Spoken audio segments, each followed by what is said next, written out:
Hello everyone, নিয়ে এসেছি part 2। তো চলো তোমাদের দেখাই মিলনী ক্লাবের প্যান্ডেলটা। সো মিলনী ক্লাবে চলে এসেছি। এখানে মেয়েদের নিয়ে ভীষণ সুন্দর থিম করেছে। পরপর এগিয়ে গেলেই আলাদাই অনুভূতি। এই যে দেখুন,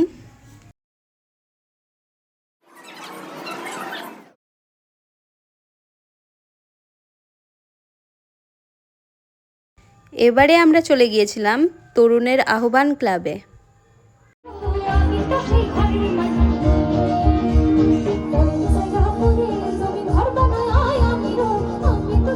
এবারে আমরা একটু অ্যাক্টিং করে দেখা হয়ে গেল আমার মাসিমণিসদের সঙ্গে। তো আমরা ছবি তুলছিলাম, দেখো। এরপর চলে গিয়েছিলাম টিকিট খেলতে। তো তেমন কিছু পাইনি, শুধু পেয়েছিলাম চিরুনি। তাই এখনকার মতো টাটা, বাই বাই।